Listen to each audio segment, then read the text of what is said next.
चरित्र श्री स्वामी चरित्र अध्याय 5.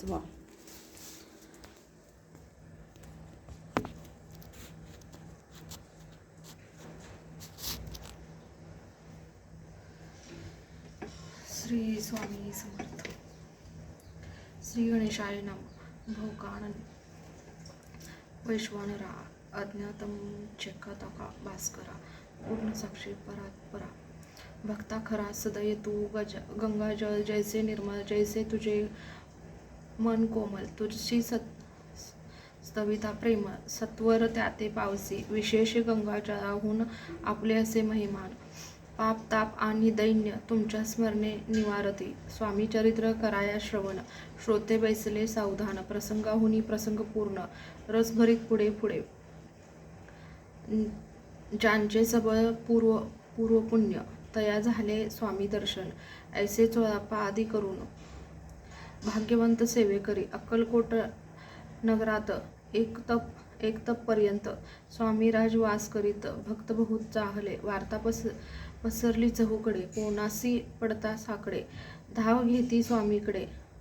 राजे रजवाडे थोर थोर म्हणती भोसल्यांचे भाग्य परम स्वामी रत्न लाभले उत्तम नृपतीही भक्त निस्सीम स्वामी चरणी चित्त त्यांचे तेव्हा किती एक नृपती स्वामी दर्शन घेऊ इच्छिती आणि आपल्या नगराप्रती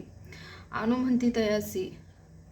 बडोद्य माझी त्या अवसरी मल्हारराव राजाधिकारी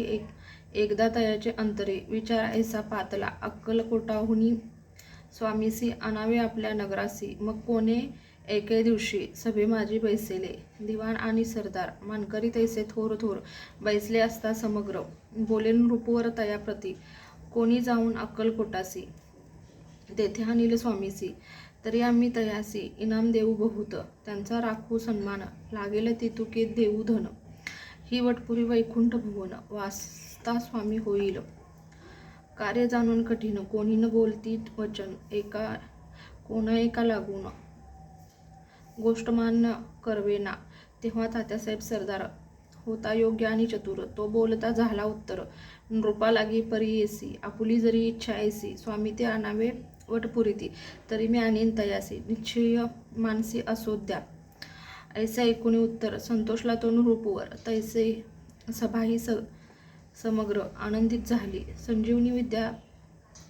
साधाया करता शुक्राजवळीक कच जाता देवे सन्मानीला होता बहुत आनंदे करुणी नृपतीसह सकळ जने त्यापासी सन्माने गौरवनी मधुर वचने यशस्वी हो म्हणती तया बहुत धन देत नृपती सेवक दिदले सांगाती जावया अक्कलकोटाप्रती आज्ञा दिली ते तात्यासाहेब निघाले तत्वर अक्कलकोटी आले नगर पाहुणी संतोषले जे केवळ वैकुंठे पाहुणी स्वामींची दिव्य मूर्ती आनंदित झाले चित्ती तेथील जनांची पाहुणी भक्ती धन्य म्हणती तया ते अक्कलकोटीचे नृपती स्वामी चरणी त्याची भक्ती राजघराण्यातील होती त्याही करती स्वामी सेवा आणि सर्व नागरिक तेही झाले स्वामी सेवक त्यात वरिष्ठ चोळाप्पाधिक सेवेकरी निस्सीम ऐसे पाहून तात्यासी विचार पडला मानसी या नगरातून स्वामीसी कैसे नेऊ आपण अक्कलकोटीचे सकल जन स्वामी भक्त झाले पूर्ण स्वामीचेही मन रमवून गेले असे त्या ठाया प्रयत्नांती परमेश्वर प्रयत्न कार्य होय सत्वर लढवणी युक्ती थोर कार्य आपण साधावे ऐसा मनी विचार करून कार्य आरंभिले तात्याने संतुष्ट राहावे सेवेकजनी ऐसे जदा करीताती करुणी नाना पकवाने करीती ब्राह्मण भोजने दिदली बहु साल दाणे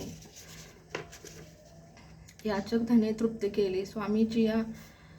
पूजेप्रती नाना द्रव्ये समर्पिती जेणे सेवेकरी संतुष्ट होती ऐसे करीती सर्वदा प्रसन्न व्हावे भक्त वत्सल्ये कार्य साधावे आपुले म्हणून नाना उपाय केले द्रव्य खर्चिले तात्याने ऐशियाने काही न झाले केले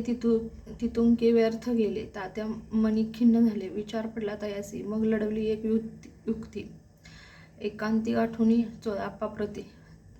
त्याच लागी विनंती करती बुद्धिवाद सांगती त्या जरी तुम्ही सामर्थ्यासी घेऊन याल बडोद्यासी मग मल्हारराव आदरेसी इनाम देतील तुम्हा ते मान राहील दरबारी आणि देतील जहागिरी ऐसे नाना प्रकारे चोळाप्पा ते सांगितले द्रव्यन सर्वे वशा चोळापासी लागली आशा, तयाच्या अंतरी भरवसा जहांगीरीचा बहुसाल. मग कोण एके दिवशी करीत असता स्वामी सेवेसी, यती रात तया समयासी आनंद वृत्ती बैसले. चोळापाने कर जोडून विनंती केली मधुरवचनी, कृपाळ होऊन समर्थांनी बडोद्याप्रती चलावे. तेने माझे कल्याण मिळेल मला बहुत धन, आपुला योग्य सन्मान तेथे जाता होईल. ऐसे ऐकून या वचन समर्थाने हात करून हास्य करून उत्तर चोळापा लागून काय दिले सत्वर. राव मल्हार नृपती त्यांच्या अंतरी नाही भक्ती, मग आम्ही बडोद्याप्रती काय म्हणून चलावे. पुढल्या अध्यायी सुंदर कथा पावन होय श्रोता वक्ता स्वामी राज वदविता निमित्त विष्णुदास असे. इति श्री स्वामी चरित्र सारामृत नाना प्राकृत कथा संमत सदा ऐकोत भाविक भक्त. पंचम अध्याय गोडहा. श्रीरस्तु शुभम भवतु. अशा तऱ्हेने हा 5वा अध्याय समाप्त झालेला आहे. श्री स्वामी समर्थ. श्री स्वामी समर्थ महाराज की जय.